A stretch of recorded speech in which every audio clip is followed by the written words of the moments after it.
ও 2500-এর মুরব্বীরা, ও জ্ঞানীদেরকে বলবো, যারা বড় বউয়ের অবদান ভুলে গিয়া দ্বিতীয় বিয়া করার জন্য পাগল,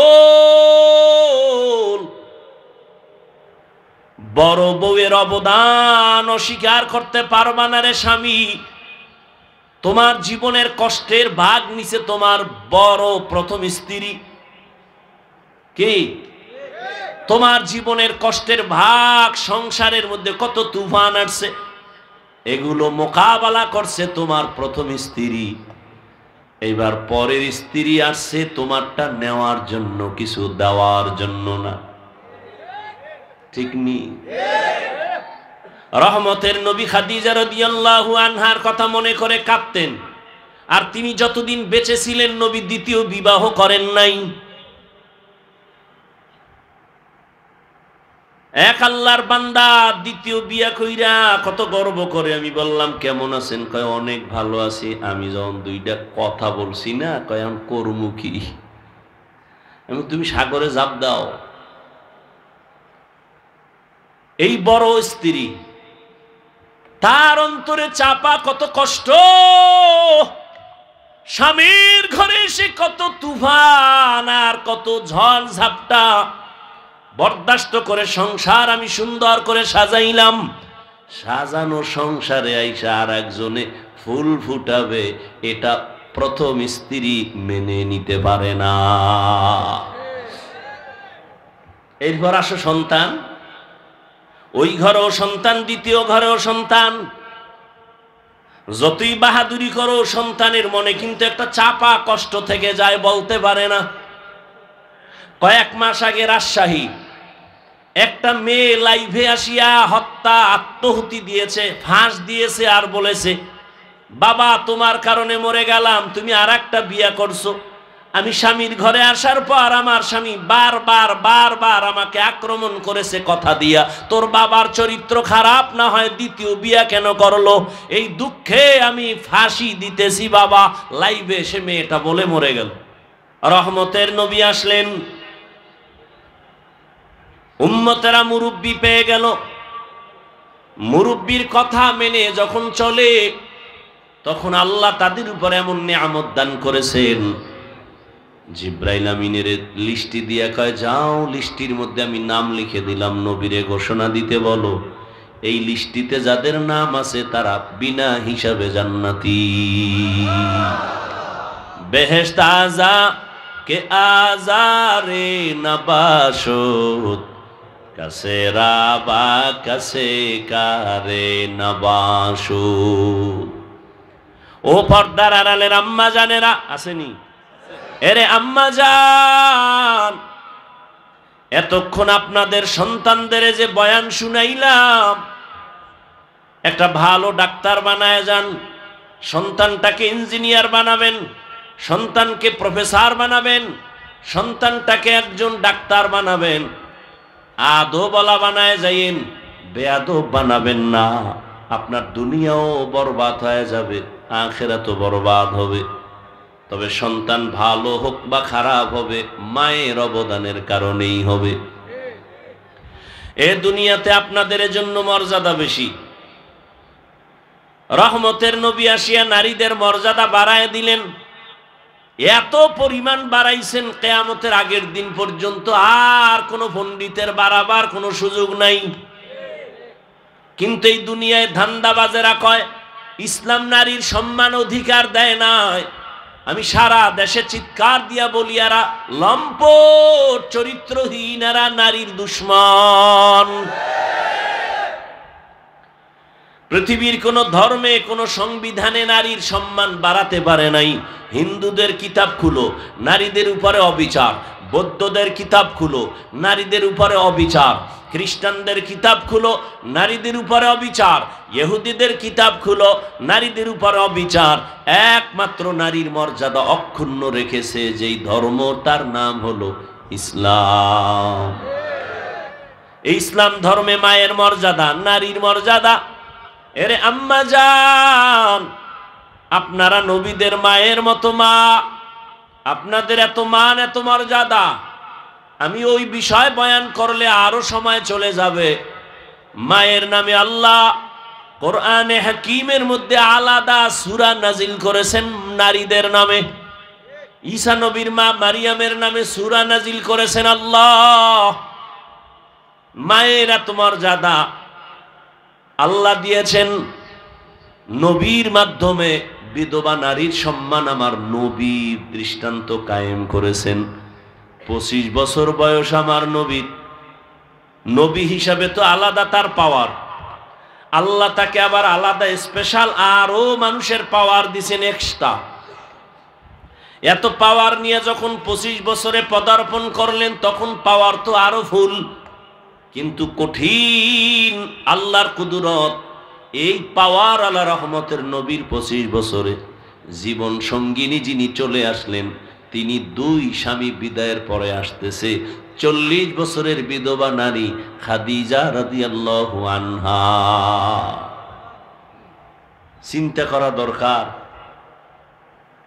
যে নবীর বয়স 25, বিবাহ করেন নাই, নবী হিসাবে তার পাওয়ার। সেই সময় ভালো একটা কুমারী নারী বিবাহ করবেন কথার কথা, কিন্তু আসলেন একটা বৃদ্ধা নারী 40 বছর বয়স, আবার 2 স্বামী চলে গেছে।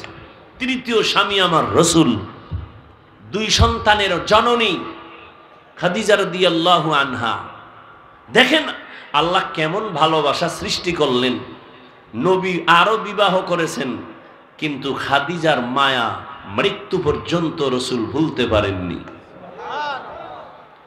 আম্মা জান আয়েশা বলেন, আমি 6 বছর বয়স যখন আমার হয়, ও মা বোনেরা মাইকের আওয়াজটা ভালো করে শুনেন রে আম্মা জান আয়েশার বয়স যখন 6 হয়, নবীর সাথে তখন বিবাহের বন্ধন হয়। আম্মা জান আয়েশা রাদিয়াল্লাহু আনহার বয়স যখন 9, তখন নবীজির ঘরে আসছেন। এই হলো কুমারী নারী, একমাত্র নারী। 6 বছরে বিবাহ বন্ধন, 9 বছরে নবীজির ঘরে আসছেন। আম্মা জানের 18 বছর যখন বয়স হলো তখন নবী দুনিয়ার থেকে চলে গেলেন। জীবনে একটা কুমারী নারী পাইলেন, তাও রসুলের শেষ জীবনে। এই বেঈমানের বাচ্চাগুলোকে কি পরিমাণ জুতার বাড়ি দেওয়া দরকার, এই নাস্তিকের বাচ্চারা যারা রসুলের বিবাহ নিয়ে বাজে কথা বলে।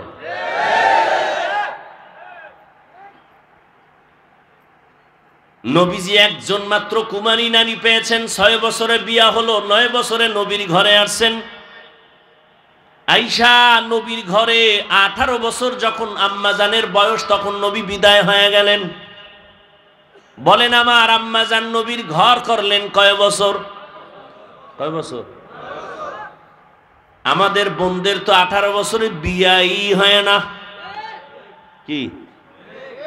আবার আইন করে 18-র আগে বিয়া নয়, 24-এর আগে না। আর আম্মাজানের 18 বছর বয়স হইয়াই গেল, নবী এখন বিদায়। নবীজির ঘর করলেন মাত্র 9 বছর। আম্মাজান 9 বছর নবীর ঘর করে কি পাইলেন? আম্মাজান বলেন, আমি 2000-এর উপরে হাদিসের হাফেজা হয়ে গেছি। দুনিয়াতে শ্রেষ্ঠ তাফসীরকারী, কোরআনের তাফসীর করনেওয়ালা একমাত্র আম্মাজান আয়েশা। নারীদের এত মর্যাদা, কিয়ামতের দিন আল্লাহ যদি বলেন আমি ওই ব্যক্তিটাকে দেখতে চাই, পুরস্কার দিব কোটি মানুষের সামনে। ওই ব্যক্তি কে? বলে যেই ব্যক্তি প্রথম আমার বন্ধু মুহাম্মদের হাতে কালেমা পড়ছে, প্রথম। আমি আজকে কিয়ামতের মাঠে তাকে পুরস্কার দিব। পৃথিবীর কোটি কোটি পুরুষ একটাও দাঁড়াবার সাহস পাবে না, একজন নারী দাঁড়ায় বলবে মুহাম্মদের হাতের প্রথম কালেমাওয়ালা আমি এক নারী। নাম কি? খাদিজা রাদিয়াল্লাহু আনহা। আম্মা জান আয়েশা বলেন, আমি মাঝে মাঝে তাকায় দেখতাম রহমতের নবী আমার হুজরায় বসে গুনগুন করে কাঁদেন। আমি প্রশ্ন করেছিলাম, নবীজি কেন কাঁদেন? নবী আমার কোনো বেয়াদবি হয়েছে নাকি? বলে না, বেয়াদবি হয় নাই। কেন কাঁদেন? বলে ও আয়েশা তুমি বুঝবা না। বলে একটু বলেন। নবী বলেন, আয়েশা আমার জীবনের একজন বিবি ছিল খাদিজা, তিনি আমার দুঃখের সময়ের বিবি, তুমি আমার সুখের সময়ের বিবি। ওই খাদিজার কথা যখন মনে পড়ে চোখের পানি ধরে রাখতে পারি না। ও আল্লাহর বান্দারা, নবীজি খাদিজাকে ভুলতে পারেন না, কারণ রহমতের নবী দুনিয়াতে এসে বাবা বলে ডাকতে পারেন নাই। 6 বছরে মা হারা অসহায় নবী আমার। নবী কোথাও থেকে দাওয়াত দিয়া ঘরে আসতেন, আসসালামু আলাইকুম ইয়া আহলাল বাইত বলতেন, গভীর রাতে দরজা খুলে যেত। নবী বলতেন আপনি কি ঘুমান না? আম্মা জান খাদিজা বলেন আমি ঘুমাই না, কারণ আমি জানি আপনার বাবা নাই, আপনার মা নাই।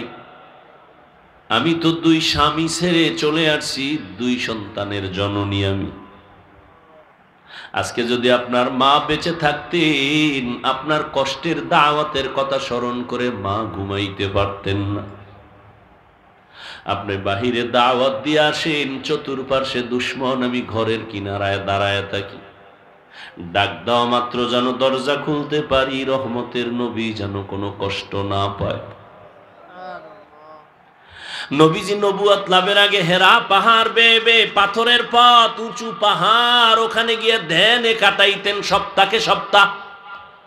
আসেন না নবী, আম্মাজান খাদিজা বুড়া মানুষ মহিলা একা একা নাস্তা রেডি করিয়া ওই পাহাড় বেয়ে বেয়ে বেয়ে বেয়ে উপরে উঠে রসুলের কাছে নাস্তা পৌঁছাইতে।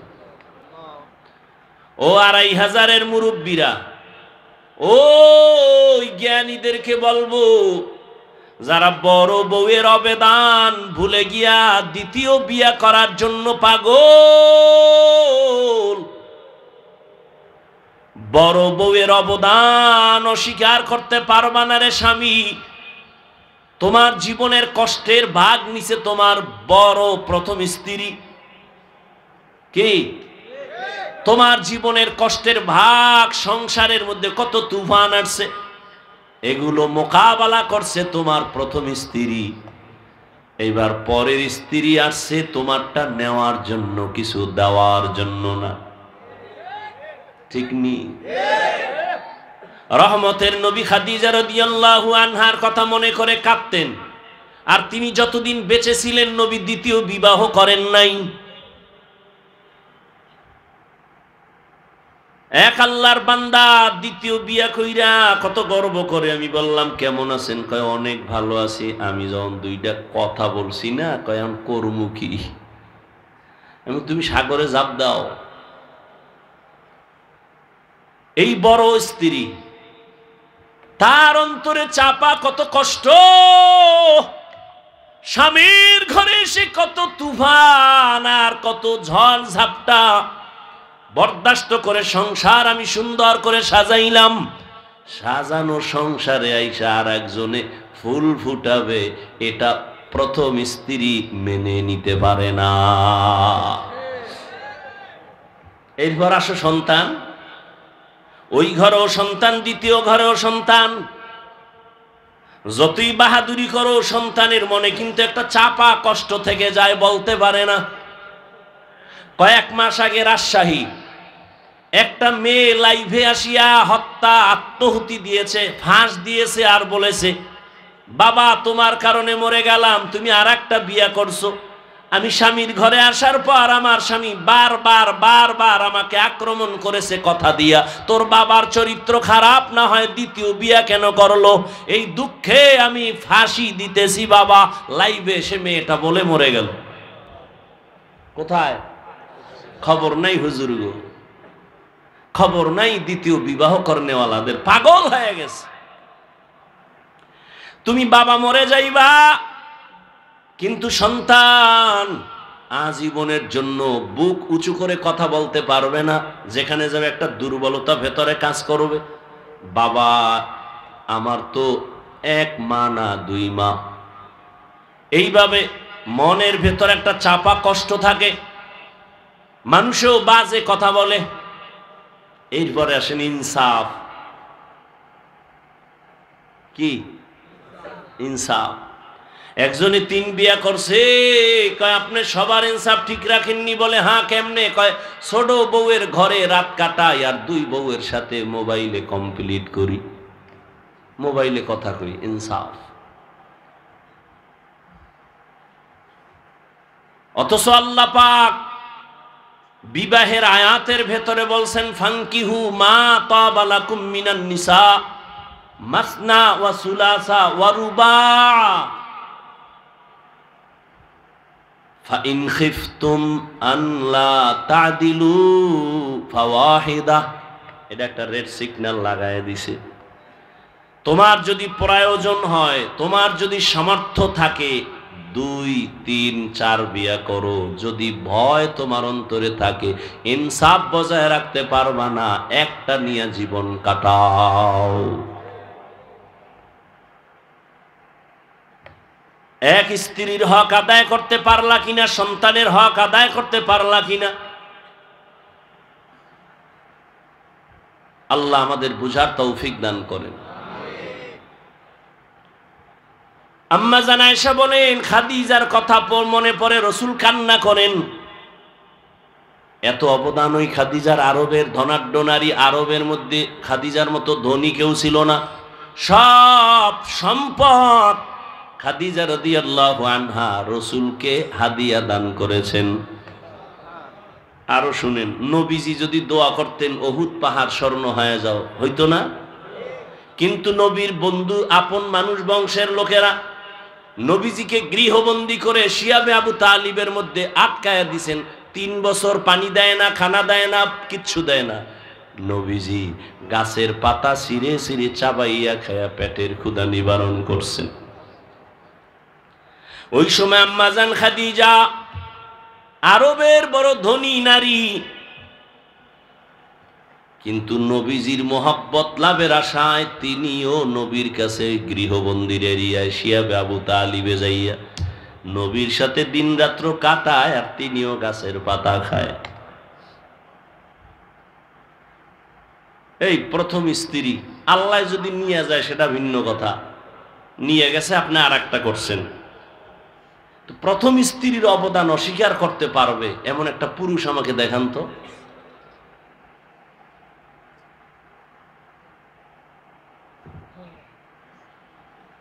আল্লাহ মাফ করুক, আমার জানা মতে নাই। কির সৌদি আরব আর কির বাংলাদেশ, শান্তিতে নাই কেউ।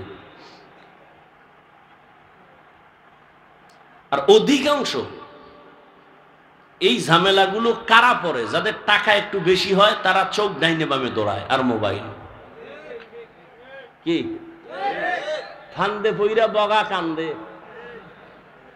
এমন ফান্দে পইরা গেছে, মিস কল পাইছে।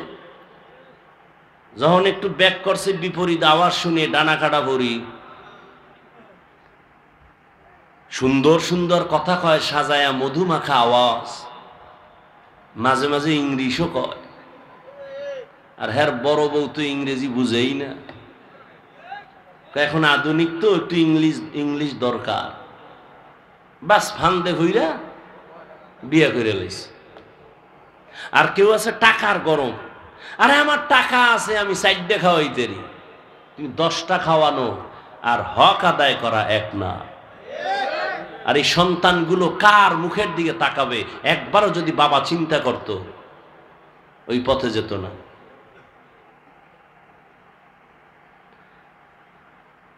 কোনো যুক্তি টুক্তি নাই। বিধবা নারী বিয়ে করবে, নাইলে এগো উপায় কি? তো বিধবা নারী কেউ আছে পাও ভাঙ্গা, কেউ আছে সহে দেয় না। এই একটা করো না দেখি তো, বিধবার প্রতি এত তোমার কদ্দুর মায়া। তুমি তো খুঁজে মুজা দেখবা সুন্দরী, রূপসী, ডানা কাটা ভরি, চোখ নেই একটা, বাত পাও ভাঙ্গা হবে না। আল্লাহ আমাকে মাফ করেন, আমিন বলবেন না? আল্লাহ আপনাদেরও মাফ করেন। আল্লাহ মা বোনদের ইজ্জতকে আরো বাড়ায় দেন। আল্লাহ পুরুষদেরকেও সঠিক সিদ্ধান্তে আল্লাহর মোহাব্বত নিয়ে চলার তৌফিক দান করে। আমার এতক্ষণ এই বিষয়ে আলোচনার দ্বারা আপনারা কি বুঝলেন? আমি একাধিক বিবাহের বিরুদ্ধে কথা বলছি। এই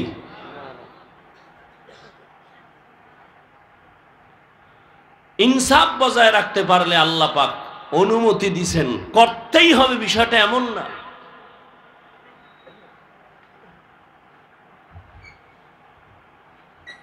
আল্লাহ আমাদের বুঝার তৌফিক দান করে। রহমতের নবী বিধবা নারী খাদিজা রাদিয়াল্লাহু আনহাকে বিবাহ করে সম্মান বাড়ায় দিয়েছেন। ও পর্দার আড়ালের আম্মা জানেরা, আপনারা নবীদের মায়ের মতো মা খাদিজা রাদিয়াল্লাহু তাআলা আনহার মতো দামি নারী, আপনারা আয়েশা রাদিয়াল্লাহু তাআলা আনহার মতো দামি নারী, ফাতেমা রাদিয়াল্লাহু তাআলা আনহার মতো দামি নারী। এরে আম্মা জান, আবার কিছু কিছু আম্মা জানেরও কিছু দুর্বলতা আছে। স্বামী একদিক রাস্তা দিয়ে দৌড়ায়, আম্মা জান আর এক রাস্তায় দৌড়ায়। স্বামীর অঢেল সম্পদ ডান বাম করে চলাফেরা করে, টাকা পয়সা উল্টা পাল্টা ব্যয় করে। এই জন্য একজন মা ঘরের অলংকার, একজন আম্মা যদি স্বামীর কামাই রুজি সব ডাটা নিয়ে চলে, এমন কোন স্বামীর ক্ষমতা নাই যে একটা টাকা হারাম ঘরের মধ্যে ঢুকাবে। স্বামী বেচারা চাকরি করে, বেতন কত 50, মাস শেষ 50 আসছে, পরের মাসে 52,000। স্ত্রী যদি বলে স্বামী 2,000 বেশি কেন, একজনে হাত দিয়ে দিছে, মানলাম। তৃতীয় মাসে দেখে 5,000 বেশি। স্ত্রী যদি প্রত্যেক মাসে ধরা দেয়, তাহলে কোনো স্বামীর ক্ষমতা নাই হারাম টাকা ঘরে ঢুকাবে। আম্মাজান জিগাইবে কখন, সে আরো খুশি, আরো আনো, যতবারও আনো। এরে আম্মাজান, হারাম টাকায় আরাম নাই। স্বামীকে সঠিক সিদ্ধান্তের পথে চালাইয়েন, না খাইয়া থাকবেন, তারপরও আপনার স্বামী যেন হারাম টাকা ঘরে না ঢুকায়। হারামের ভেতরে শান্তি নাই রে মা, শরীরটাও নষ্ট হয়ে যাবে, সন্তানও আপনাদের বিরুদ্ধে চলে যাবে। যেই সন্তানকে মা বাবায় হারাম খাওয়ায়, লিখে রাখো লিখে রাখো লিখে রাখো, সুদের টাকা ঘুষের টাকা যেই মা বাবা সন্তানের খাওয়ায়, ওই সন্তান কোনোদিন মা বাবার খেদমত করবে না। হালাল খাওয়াইও রে মা, কারণ বাবার তুলনায় সন্তান মাকে ফলো করে বেশি, মায়ের অনুসরণ করে বেশি, মায়ের খেয়াল রাখতে হবে বেশি, কারণ সন্তানকে মায়ের কারণে ভালো হয় খারাপ হয়। এরে আম্মা জান, একটা সন্তান ডাক্তার বানাবেন, সৎ চরিত্রওয়ালা, দুশ্চরিত্র সন্তান রেখে যাবেন না। ডাক্তার হইয়া কোরআন পড়বে, মা বাবার জন্য দোয়া করবে। ইঞ্জিনিয়ার বানাবেন, কোরআন পড়াইবেন, কোরআন পড়বে, ইঞ্জিনিয়ারিং এর কাজ করবে, মা বাবার জন্য দোয়া করবে। এমন একটা সন্তান রেখে যান রে মা, এখন থেকে তওবা করেন। এরে আম্মা জান, আপনাদের মতো কত মা এখনো আছে তাহাজ্জুদ পড়ে, 5 ওয়াক্ত নামাজ পড়ে, স্বামীর সেবা করে, নাই? আপনি কেন পারবেন না? ও বোনেরা, আপনাদের মতো কত বোন স্কুলে পড়ে, নামাজ পড়ে, কখনো মোবাইলে সময় নষ্ট করে না, গুনাহ করে না। আপনারা কেন পারবেন না? ও যুবক বাবাজিরা, এখনো কি তওবা করবা না? কয়দিন এই যৌবনের বাহাদুরি করবা? তওবা করে নাও। ও বৃদ্ধ বাবাজিরা, আপনার মতো কত বুড়া মানুষ মসজিদে গিয়া 5 বেলার নামাজ পড়ে, আপনি কেন পারবেন না? মনটারে বুঝাইয়া তওবা করে নেন। ও যুবক বাবা, তুমিও তওবা করো, মনে মনে আল্লাহকে বলো, আল্লাহ, আমার মতো যুবক স্কুল কলেজে ভরিয়া যদি নামাজ পড়ে, আমি কেন পারি না? আমার মতো যুবক যদি চাকরি করে, ব্যবসা করে, গাড়ি চালায়, নামাজ পড়ে, আমি কেন পারবো না? শয়তানের ধোকায় পড়ে গুনাহ করেছি, আল্লাহর কাছে তওবা করো। এই গুনার খবর যদি তোমার মা বাবা আপনজন কেউ জানতো, কেউ তোমাকে সম্মান আর মহব্বতের নজরে দেখতো না।